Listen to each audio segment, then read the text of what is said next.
Hello les agos de One Piece, c'est Silver et Copper, bienvenue sur Raftalie, la chaîne dédiée à tout l'univers de One Piece. La communauté continue de s'agrandir. Plus notre objectif des 10 000 approchera, plus on laissera des indices sur ce qu'on vous prépare. Et on est très heureux de pouvoir interagir avec vous. D'ailleurs, l'un de vous nous a donné une piste pour cette vidéo. On en parle dans 2 petites secondes. Mais ça montre bien à quel point vous êtes formidable, donc n'hésitez pas à venir nous parler et on discutera de vos théories ou observations. Et forcément, si on fait une vidéo sur le sujet, on vous citera. Suite à notre vidéo sur Avalo Pizarro, Goldiro Rona de Facebook est venu nous parler. Il nous a dit qu'un personnage d'une page couleur ressemblait fortement à Avalo, mais qu'il trouvait ça bizarre, car c'était totalement hors contexte. Alors là, ni une ni deux, on est allé voir. Vous voyez actuellement cette image. Eh bien, surprise, c'était vrai. C'est pas qu'on en doutait. C'est le mec qui a les cheveux bleus, et c'est carrément hors contexte. Mais il n'y a pas que ça de génial avec cette image. Elle montre littéralement ce qui va se passer par la suite. C'est peut-être le plus gros foreshadowing d'Oda, car il nous annonce clairement le combat final des Mugiwara face à Barbe Noire. Et son pourquoi? On vous explique tout ça dans cette vidéo. Et restez jusqu'à la fin. On ajoute une jolie petite théorie sur les VS. Alors, accrochez-vous. C'est parti! L'interprétation hâtive est nulle. Pour bien comprendre le contexte, il faut savoir qu'elle est sortie à la fin de l'arc Wall Cake, et Oda l'a dessinée pour célébrer la chute des Mugiwara. On le voit très bien, et surtout pour conclure cet arc clé. Après tout, Luffy vient de s'attaquer à un Yonkou. À l'époque, on ne faisait pas encore de vidéo, et on s'était juste dit que cette image était super belle, et qu'à l'intérieur on pouvait voir les différents protagonistes de l'arc. Brûlé dans le fond en vert, Amande en mauve avec son chapeau, Cracker se faisant briser, et Katakuri, le bonhomme composé de donuts et se faisant exploser par Luffy. Ça faisait totalement sens après tout. Crackers et Katakuri ont été battus par Luffy, et ça lui a permis de s'enfuir, et d'ouvrir le chemin à son équipage. Mais non, on s'était totalement trompé. Plein de choses étaient très incohérentes. Si l'on regarde les Mugiwara présents, certains sont en pain d'épices et d'autres non. La logique voudrait que la séparation soit faite entre ceux déjà présents sur Wano et ceux accompagnant Luffy. Mais non, ce n'est pas du tout le cas. Franky et Robin sont aussi en pain d'épices, comme Brook, Sanji, Nami et Chopper, qui eux ont bien affronté l'équipage de Mama. Bizarre. Ensuite, il y a un fantôme dans le tas. Après tout, Big Mom manipule les âmes. Ça pourrait être un clin d'œil, ça passe. Et enfin, celui censé représenter Crackers a les cheveux bleus et un chapeau. Mais attends, c'est bizarre, non? Crackers a les cheveux mauves et rien sur la tête. Il ressemble bien plus à Avalo Pizarro. Merci à toi, Goldiro Rona. Et là, tout c'est clair. Alléluia. Petit 2. L'équipage de Barbe Noire et les Mugiwara.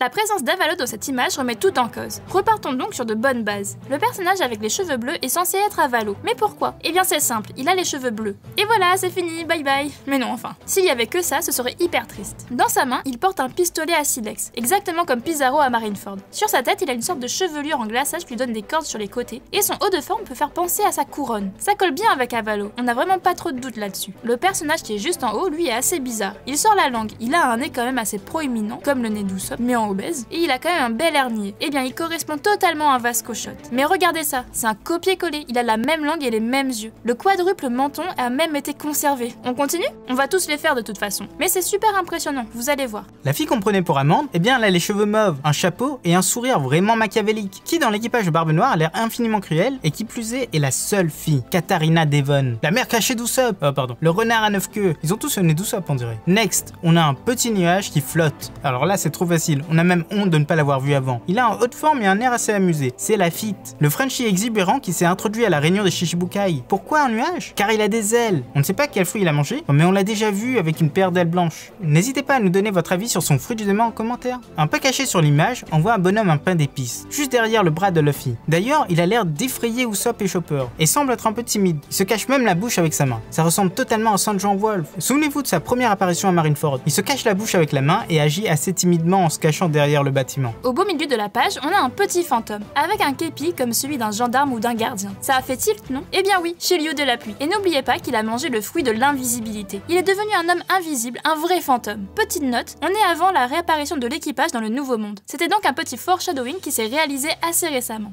Et enfin, les 2 derniers, les plus intéressants. Celui qu'on a pris pour Katakuri a un corps composé de 3 donuts, et il se fait bien rétamer. Et qui se fait tout le temps boxer dans cet équipage? Eh bien c'est Teach lui-même. Son super Logan ne l'empêche pas de se prendre les coups. Et vous n'êtes pas sans savoir que le chiffre 3 fait partie du mythe du personnage. D'où les 3 donuts. Il a 3 pistolets, 3 tresses dans sa barbe, il a laissé 3 marques sur le visage de Shanks, et il est aussi le 3e antagoniste de l'arc Impel Down, mais aussi de l'arc Marineford. Pas mal, non? Le dernier, quant à lui, est très important. Les 3 chauves-souris bonbons en haut à gauche. Mystère? Rappelez-vous, la dernière fois qu'on a a vu Barbe Noire, il était sur son île, la ruche, et avait reçu une belle visite, Moria, dévastant tout sur son passage et manifestant sa colère d'avoir perdu Absalom. Et Teach lui demande de rejoindre son équipage. Est-ce qu'il l'a fait? Ça nous semble être le cas comme il est sur l'image, mais on a une deuxième possibilité. Moria est mort, si on admet que ce mec invincible peut être tué. Après tout, il a survécu à une bataille contre Kaido, à Trailer Bark entouré de tous ses monstres, à sa défaite contre Luffy, et enfin à la tentative d'assassinat de Doffy. À sa mort, son pouvoir a été récupéré par un membre de l'équipage de Barbe Noire. Il en reste 3 qui n'étaient pas sur l'image, Doc Q, Burgess et Van Augure. On a beau réfléchir, on ne voit pas l'utilité de ce fruit pour eux. Van Augure est un sniper, Burgess aime la force brute et aurait aimé avoir le Mera Mera no Mi, peut-être Doc Q à la rigueur. On connaît pas grand chose de lui, c'est à voir. Mais une chose est sûre, son pouvoir est sur l'image. Voilà pour son équipage. Mais avant de passer à la suite de la vidéo, n'hésitez pas à vous abonner. On sort au moins 2 vidéos par semaine et ça nous aiderait beaucoup à garder ce rythme, vous ne serez pas déçus. Petit 3, l'interprétation de la page couleur. On passe aux Mugiwara, on les voit quasiment tous en train de courir. Et première surprise, certains, Sanji, Brook, Franky, Nami, Robin et Zoro, sont en pain d'épices. Exactement comme Son Juan Wolf. Encore une fois, on ne sait pas comment ça se prononce. Alors que Luffy, Robin et Chopper sont sous une forme humaine. Pourquoi une telle différence? Eh bien, ils vont sans doute être pris au piège par Wolf. On s'explique. Cette chose a une taille monumentale. Rappelez-vous, à Marineford, il fait la taille d'un bâtiment. Or, un géant n'a pas cette hauteur. Et Oda a précisé dans une des vives cartes qu'il a mangé un fruit du démon en rapport avec sa taille. Bizarre pour quelqu'un qu'on a déjà vu dans l'océan. On pense donc que son pouvoir est de contrôler la taille des choses qui l'entourent, et qu'il a réussi à piéger plus de la moitié de l'équipage en les rétrécissant. Forcément, il y aura un point faible à son pouvoir. Sans doute doit-il tomber dans les pommes pour que ce soit annulé, exactement comme pour le pouvoir de Suga. Mais n'allons pas trop loin pour le moment. Et pour finir avec les Mugiwara, parmi ceux en pain d'épices, 3 agissent différemment des autres. Tout d'abord, Robin est isolée. Elle semble être sur le premier plan, avant le logo, et elle agit comme si elle était effrayée. Zoro, quant à lui, tombe du ciel, directement de la main de Barbe Noire. Et Sanji regarde la chute de Zoro. Bizarre, n'est-ce pas? Pas tant que ça, vous allez voir. Avec tous les éléments précédemment listés, on a de quoi faire une belle interprétation. Mais quelques points sont à préciser. Dans le monde de One Piece, un trésor est l'objectif ultime de chaque pirate, le One Piece, ou du moins, arriver à la dernière île, l'Octel. Cette volonté est affichée par plusieurs protagonistes depuis le début. Luffy, Kid, le reste des Supernovas et même Barbe Noire, qui prônent la poursuite des rêves dès sa première apparition. Cependant, 2 conditions sont indispensables pour y arriver. Premièrement, trouver les poneglyphes rouges qui permettent d'avoir les coordonnées exactes de l'île, et deuxièmement, savoir les déchiffrer. Or, une seule personne à notre connaissance sait le faire. C'est notre cher Robin. Tout c'est clair, non? On va vous donner notre vision des choses. Et encore une fois, ce n'est pas forcément la bonne, mais c'est notre interprétation. Pour atteindre son but, à un moment ou à un autre, Teach va devoir enlever Robin, à un moment où les Mugiwara sont les plus vulnérables. Heureusement, Zoro va s'interposer, exactement comme à Trailer Bark. Mais d'une façon ou d'une autre, il va se faire capturer cette fois-ci. Barbe Noire sait très bien que Luffy sortira de ses gonds, et il lui lancera un ultimatum, l'emplacement de l'Octel, car Luffy aura les 4 poneglyphes en échange de son fidèle Nakama. Après tout, c'est une pratique assez courante chez Teach, utiliser le kidnapping pour arriver à ses fins. Mais Luffy n'aura pas confiance dans le Yonkou, et il va commencer son raid sur l'île des pirates, une guerre contre Barbe Noire. Voilà pourquoi Robin se cache sur l'image. Zoro est dans la main de Barbe Noire et Sanji regarde la chute de Zoro. Il sera sans doute en première ligne pour aller le libérer. Petit 4, les futurs affrontements sur l'île des pirates.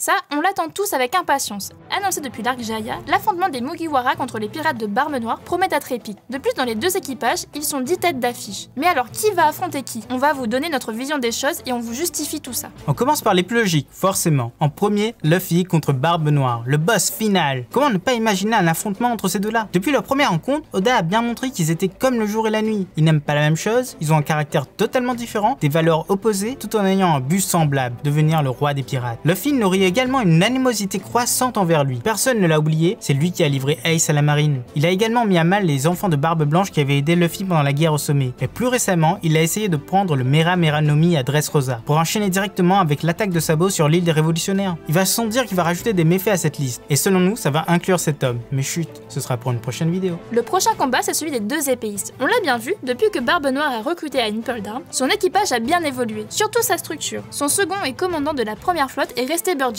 mais le commandant de la seconde flotte est Shiryu. Sans doute par respect envers Burgess, Teach ne l'a pas rétrogradé. Mais on ne doute pas du fait que Shiryu est plus proche de cette place. Petite parenthèse, il se peut que Burgess ait un pouvoir spécial, mais on ne va pas s'avancer là-dessus, on n'a pas suffisamment d'informations encore pour l'instant. De plus, il s'est fait battre par Sabo à Dressrosa, on ne le voit pas être aussi puissant que ça. Et évidemment, Shiryu de la Pluie va affronter notre cher Zoro, après sa libération par l'équipage bien sûr. Ça fera un très beau combat qui scellera sa victoire en tant que plus grand épéiste. Un peu plus corsé mais qui nous semble aussi logique, on aura droit à un Sanji versus Lafitte. Pourquoi? Eh bien premièrement, c'est un des stéréotypes du français chez les japonais. Son nom, Lafitte. Sa façon de s'habiller, gilet, chemise, canne, chapeau, et il fait des claquettes. C'est totalement le pendant de Sanji chez Barbe Noire. De plus, il a des ailes, donc comme Sanji, il sait voler. Ça nous fera donc un combat équilibré et assez badass. Un combat de femmes pour le prochain, Nami contre Katarina Devon. La première est magnifique, alors que l'autre pense l'être. Et surtout, elle est connue pour chasser les femmes qu'elle trouve jolies, les décapiter et les rajouter à sa collection. On voit bien une course effrénée de ce monstre pour essayer d'avoir Nami dans sa collection. Une autre possibilité pour elle, ce serait d'affronter Robin. Ce serait plus équilibré comme combat, mais moins symbolique. Robin ne joue pas sur sa beauté, alors que Nami le fait souvent. Donc on penche sérieusement pour Nami. Petit inconnu, dans quelle mesure Katarina utilisera-t-elle son fruit? N'oublions pas que le fruit du canidé, version renard à 9 queues, lui permet de se transformer en n'importe qui. Exactement comme le fruit du travesti, mais on ne connaît pas ses autres capacités. Chopper quant à lui va sans doute affronter Sandworm Wolf. Les deux sont capables d'adopter une forme de géant. Wolf, sans doute grâce à son fruit du démon, et Chopper grâce à sa forme berserk. Pas aussi grande pour Chopper, mais c'est déjà ça. On voit bien un affrontement de titans avec un Chopper avalant ses 3 Rumble Balls, allant jusqu'à perdre la raison pour ne décevoir personne et gagner son combat. Pour le suivant, c'est un duel de sniper qui nous intéresse. Usopp contre Vanogure. Lors de sa première apparition à Jaya, Vanogure abat des oiseaux à des kilomètres de distance. Et ceux-ci tombent directement sur le Vogberry. Chopper pense alors que c'est un sniper qui les a abattus, alors qu'il n'y a aucune terre en vue.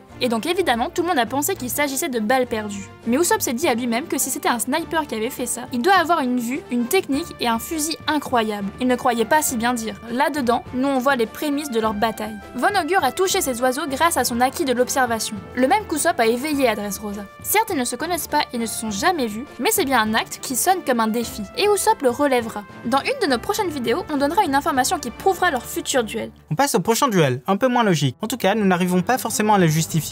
Jinbei contre Avalo. Il n'y a pas vraiment de raison logique derrière tout ça, mais Avalo a l'air d'être un membre assez fort de l'équipage. Il a la même carrure que Jinbei. Dans une de nos théories précédentes, on avait avancé l'idée qu'il faisait partie de l'équipage de Kaido, et qu'il avait même été l'ancien bras droit, à la place de King. Ce ne serait donc pas déconnant de voir cet affrontement. Là aussi, on a une très grosse théorie qui arrive bientôt sur le sujet, mais on garde le secret, car ce ne sera pas forcément Jinbei. Autre possibilité pour Jinbei, ce serait un combat contre Burgess. Après tout, l'un fait du catch et l'autre du karaté. Dans l'esprit tordu d'Oda, on dit ça gentiment, il a peut-être imaginé une bagarre improbable mais totalement géniale. Mais ce qui est un peu plus probable, c'est un combat Franky contre Burgess. Ces temps-ci, Franky nous sort des prises de catch. Une Robin contre Vasco Shot?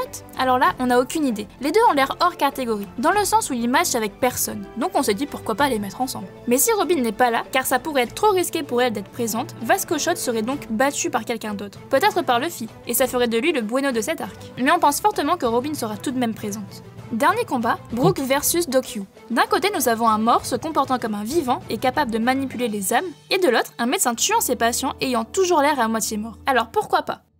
En conclusion, ce foreshadowing nous montre bien la future bataille des Mugiwara contre l'équipage de Barbe Noire. Tout d'abord, dû à la capture de Zoro, ce qui poussera Luffy une mission de sauvetage. On peut également déduire quelques futurs combats qui auront lieu sur la ruche. Barbe Noire contre Luffy, Shiryu contre Zoro, Lafitte contre Sanji, Katarina Devon contre Nami, Chopper contre Sandworm Wolf et Jinbei contre Avalo. Voilà, c'est déjà la fin de notre vidéo sur ce foreshadowing génial de la part d'Oda. Encore une fois, il nous impressionne en prévoyant tout ça. N'hésitez pas à nous dire ce que vous en avez pensé en commentaire et venez nous donner vos théories et observations. Comme vous l'avez vu, on se fera un plaisir d'en faire une vidéo. Alors si vous avez apprécié cette vidéo, n'hésitez pas à vous abonner et à laisser un pouce bleu. Ça nous aiderait beaucoup. C'était Silver et Copper pour Raftel. À bientôt les Aqua One Piece.